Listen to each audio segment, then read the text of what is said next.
吴柏林的耐心被不断消耗，他现在只想自己冲进去，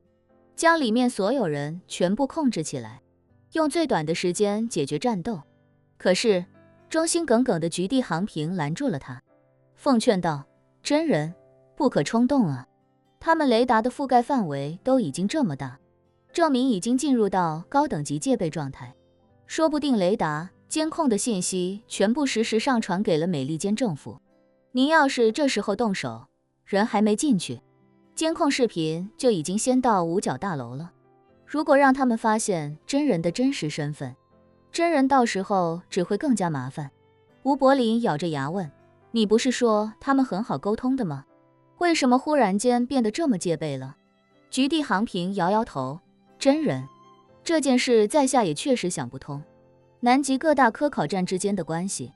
比各国本国之间的关系还要好，因为大家在国家与国家的盟友基础上，在南极大陆又多了一种相互依靠、互相照应的感觉。正常我们要是去美国科考站，车开到门口，他们会出来很多人欢迎我们，什么时候也没有这么警惕过。吴柏林皱眉，是不是吴寒宫的情况被他们知晓了？菊地航平同样一脸疑惑，应该不会吧，我们所有人都是死效忠真人，绝不可能走漏半点风声。吴柏林，这就很奇怪了，到底是什么让他们如此提防？就在吴柏林百思不得其解，又不知该如何下手的时候，天空中出现两道光束，并且距离他们越来越近。美利坚的运输机终于到了，2个多小时的时间，他们的飞机就开足马力，从南美军事基地飞到了南极大陆上空。菊地航平看到飞机，顿时惊呼道：糟了，真人，美利坚的飞机来了。吴柏林问：美利坚的飞机这时候还能来南极大陆？菊地航平说：民营航空公司和普通的客机肯定是不具备这种能力的，能够在这个季节飞到南极上空的飞机无一例外，一定是军用飞机。吴柏林大惊：你的意思是美利坚的军队来了？他们来做什么？菊地航平摇摇头：在下也不知道他们来南极要做什么，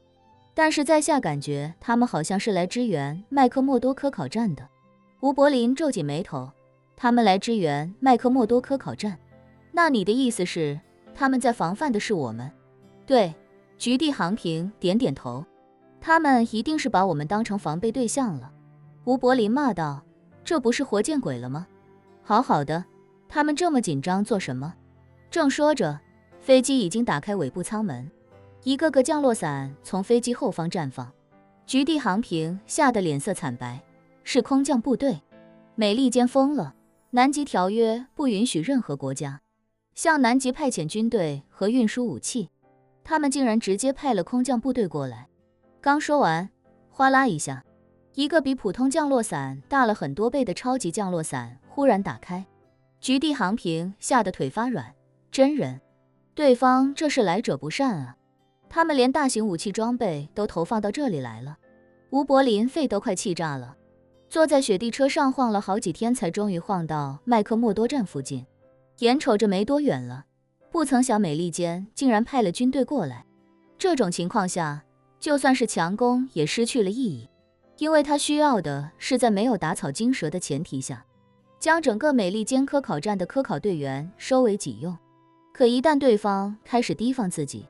就算自己现在冲过去把所有人全部都控制起来，对方也还会是有源源不断的军队陆续派过来，那哪是自己一个人所能承受得了的。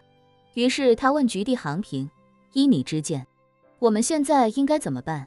菊地航平不假思索地回答道：我们现在最好的办法就是赶紧撤离，不要跟美利坚硬碰硬。吴柏林心中火大，愤怒地质问道：你的意思是咱们这趟就白跑了？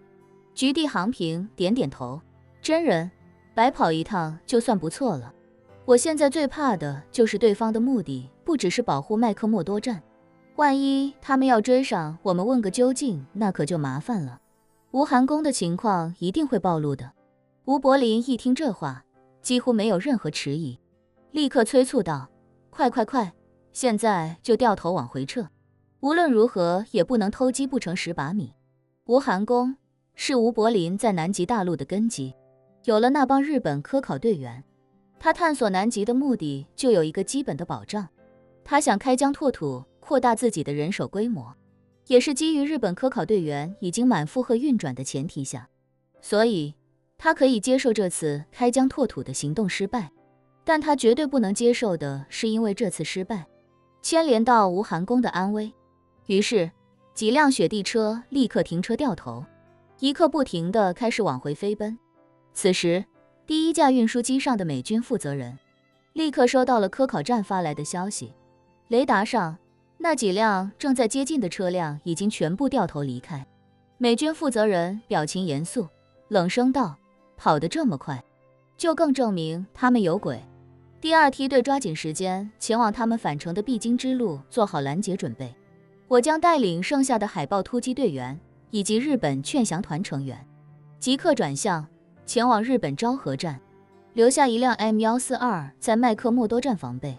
剩下2辆不要投放，随我一同前往日本昭和站。渡边五郎听了，心里吓得直突突。他亲眼看着投放了大约50名海豹突击队员，以及2辆装甲运兵车。如果要把剩下的人和设备都拉到昭和站，这火力足够把昭和站炸平好几次了。万一真要是有什么冲突，老美岂不是要大开杀戒？